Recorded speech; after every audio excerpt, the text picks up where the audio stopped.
Good morning, ladies and gentlemen, and thank you for joining me. We are headed off on a recovery mission today. We are going to pick up a 1965 Ford C600 cab-over flatbed truck. I mentioned this thing in a few videos, or a couple of videos ago. I bought it from a seller who is located about 300 miles from me. So today we have got the Ram and the trailer, and we are heading up there to drag this thing out of a field where it has been sitting for, well, I don't really know how long, but quite a while. It runs, it drives, it has absolutely nothing that even remotely resembles brakes. The rust doesn't look too terribly bad. It does have a hydraulic dumping flatbed.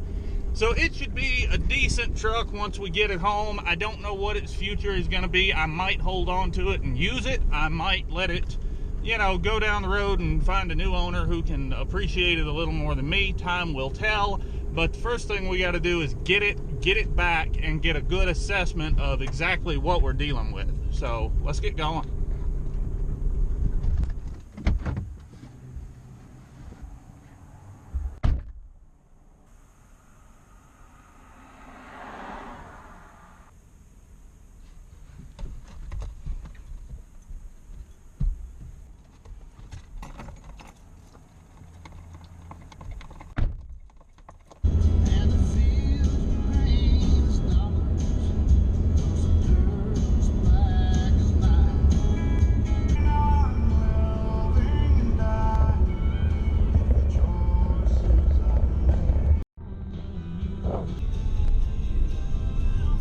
Alright, we're here. I got the truck and trailer sitting right there.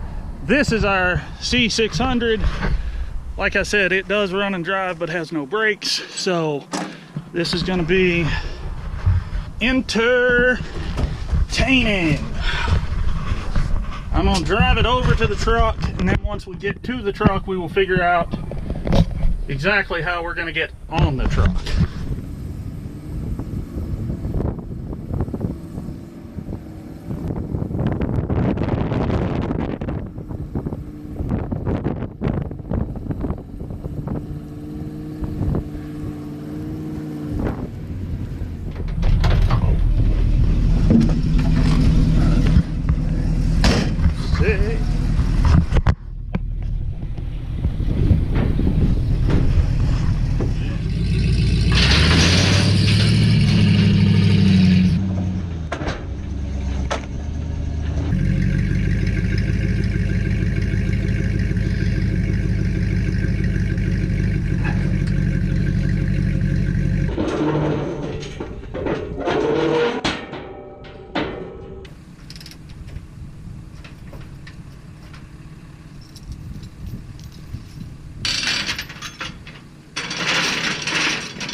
So I got the truck loaded. It actually went better than I thought because I was able to stop with the parking brake, which is a band brake system, doesn't use a wheel brakes. We'll talk more about that later. Let me show you how I got it secured. I got 3/8 chains on the front corner hooked direct to the frame. I got a 3/8 chain in the middle going straight over the bed frame rail down on the other side. I got 2 more 3/8 chains back here crossed to keep it from shifting. My ramps wouldn't fold all the way flat. They have these securing chains, but I went ahead and threw a strap from this big 3/8 plate all the way around just to hold them tight. This is our center chain. This toolbox, the hinge down here is really rusted. It doesn't work well. So the odds of this door coming open are extremely slim, but can't hurt to throw a strap around it. I had one anyway. Here's our other front corner chain, nice and tight. I did have to get the winch out of the way. So it's strapped down up here with my trailer spare. So let's get on the road.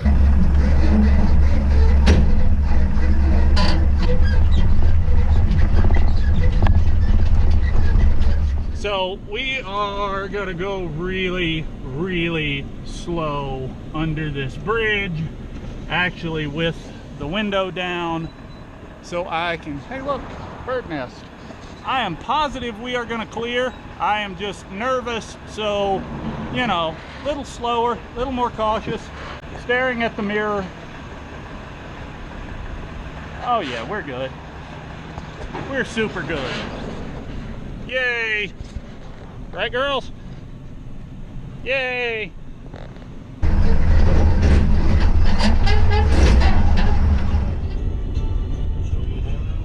That one may be a little older than ours, but solid piece of equipment, and you can see they've actually got some halfway decent grass up here to be cutting. Even though this looks sparse compared, let me turn the radio down. This looks sparse compared to what guys have in a lot of the country. Out here where it doesn't rain, that's pretty good. It's better than what we have.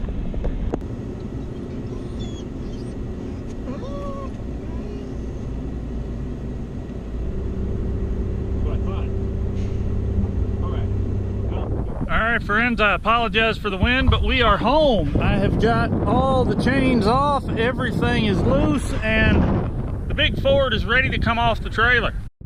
So this is something I have never done, but I'm going to bring you guys along with me on my head. So this is going to be an interesting change for all of us.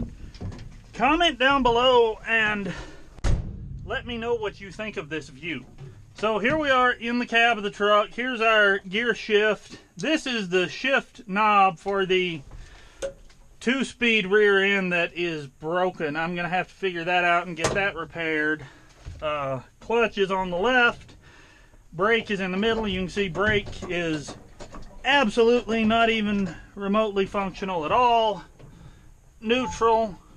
And I can sort of stop it with the handbrake over here, just got to be careful. But there's your wipers, your lights, your cigarette lighter, vent, I'm guessing is under the dash. Here is a hand throttle and our choke. Key is over here on the left. But it does start right up and seems to run pretty well. Alright, so you can see our oil pressure at idle is good at about 60, let's call that 65 psi if you can believe that gauge. These two are our dump bed controls. I believe the one on the right engages and disengages the PTO. The PTO on this transmission drives a hydraulic pump, and then you control the hydraulic valve with this knob here. My 1956 F350 had the exact same setup on its dump bed. Now, because the PTO is driven off the transmission, you do have to have the clutch depressed to shift it in or out of gear. And I was just looking over here. I see oil or water or something in the floor right there to the right of the dimmer switch. Yes, kids, that is your headlight dimmer switch. You would turn your lights on up here.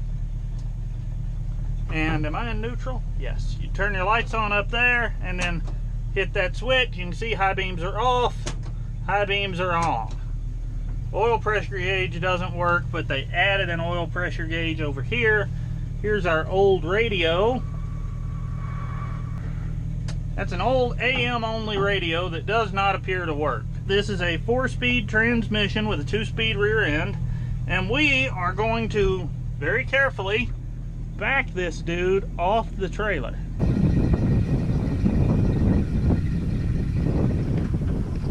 I don't want to go too fast because the nose clearance on this is not perfect or not quite enough. I think I'm parked in a little better spot here than we were when we were loading, but I really don't want to drag the bottom of this truck across these ramps if I can avoid it.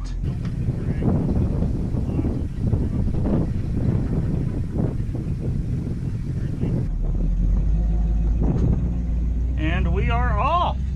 Let's drive it around a little. I mean, I don't have brakes, but we're in my yard, so who cares? Hey, the speedometer works, but that can't be accurate. There's no way we are going 30 miles an hour.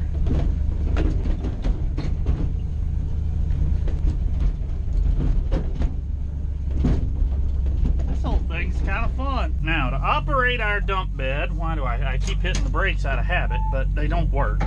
So we're going to put that in neutral, engage our PTO, and release the clutch. give it a little bit of throttle, and then lift.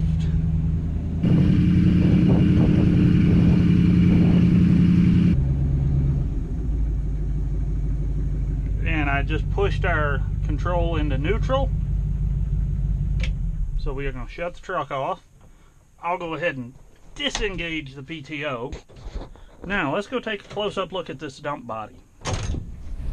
This is a serious hoist mechanism on this truck. I'm really surprised to see 2 cylinders as big as they are. There we go. Now let's take an up-close look. We have a leak from this tank, I believe. I don't think that's the hose. I think that's coming straight out of the tank. Power by Ford. And it is an old overhead valve V8. Down here is our PTO assembly that drives the hydraulic pump in the front of this tank, that is controlled by this valve here that feeds these 2 lift cylinders.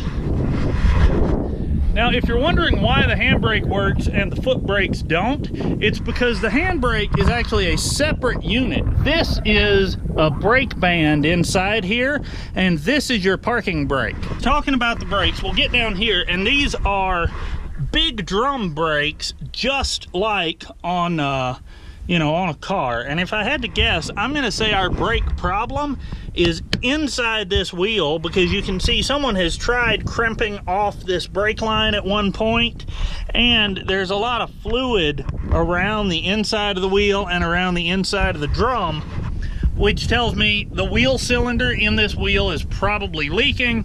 Someone tried to farmer fix it just to get it home by crimping off that line and not having brakes on this one wheel. Overall, just a really neat truck. The future of this truck, like I said, is kind of up in the air. It is for sale if someone wants it. Send me an email at guynwy@gmail.com. I'll be happy to talk to you. And even if you're not interested in the truck, you guys feel free to email me anytime. I read every comment. I try to respond to most of them. If you email me, I will answer it, but it might take me a day or 2. So a truck like this could be very useful for me to have around. So if nobody wants to buy it, I wouldn't be offended at all to let it, let it hang around and be part of the ranch for a little while. Because I know this video is getting kind of long. Thank you for riding along with me today. Go ahead and subscribe if you haven't to see the updates on this truck and all the other stuff we've got going on. We're going into the hay fields maybe as early as this coming week to start mowing. So if you want to see that stuff, be sure you stick around. Click that little notification bell up there next to subscribe. But for tonight, let's just say thanks for watching, and more later.